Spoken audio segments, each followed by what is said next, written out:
ನಮಸ್ತೆ ಫ್ರೆಂಡ್ಸ್, ಇಂದು ಚಿತ್ರದುರ್ಗ ಪಕ್ಕ ಇರೋ ಒಂದು ನೆರ್ನಾಳು ಗ್ರಾಮಕ್ಕೆ ಬಂದಿದ್ವಿ. ಇಲ್ಲಿ ರಂಗಸ್ವಾಮಿ ಅವರ ತೋಟಕ್ಕೆ ಬಂದಿದ್ವಿ.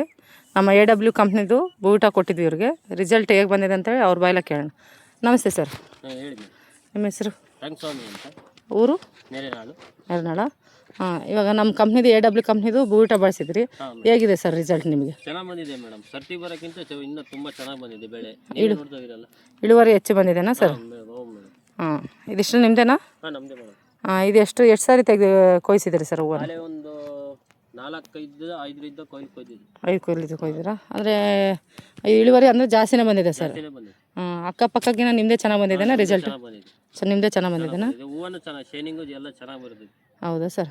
ರೇಟು ಎಲ್ಲ ಸರ್ ರೇಟ್ ಏನು ಚೆನ್ನಾಗೈತಾ? ಈ ನಡುವೆ ಒಂದು ಸ್ವಲ್ಪ ಉತ್ತಮ ಆಗ್ತಿದೆ ರೇಟ್ ಏನು. ಹೌದಾ? ಅಂದರೆ ಇಳುವರಿ ಚೆನ್ನಾಗೇ ಬಂದಿದೆ ನೀವು ಬರೋಕ್ಕೆ? ಹೂವು ಮಾತ್ರ ಏನು ಡೋಕಿಲ್ಲ, ಚೆನ್ನಾಗಿ ಬಂದಿದೆ. ಅಂದರೆ ಜನಕ್ಕೆ ನೀವು ಏನು ಹೇಳೋಕ್ಕೆ ಇಷ್ಟಪಡ್ತೀರಿ ಫ್ರೆಂಡ್? ಬಳಸ್ಬೋದು. ಜನಕ್ಕೆ ಏನು, ರೈತರಿಗೆ ಏನು ತೊಂದರೆ ಏನಿಲ್ಲ. ಇದು ಬಳಸ್ಬೋದು, ಆರಾಮಾಗಿ ಬಳಸ್ಬೋದು. ನಾವು ಬಳಸಿದ್ದಕ್ಕೆ ನಮಗೆ ಏನೋ ಒಳ್ಳೆ ರಿಸಲ್ಟ್ ಕೊಟ್ಟಿದೆ. ಅವರು ಒಂದ್ಸತಿ ಬಳಸಿ ನೋಡಿದ್ರೆ ಅವ್ರಿಗೆ ಏನು ತೊಂದರೆ ಏನಿಲ್ಲ ಅನ್ಸುತ್ತೆ. ಥ್ಯಾಂಕ್ಸ್ ಅಣ್ಣ, ಥ್ಯಾಂಕ್ ಯು.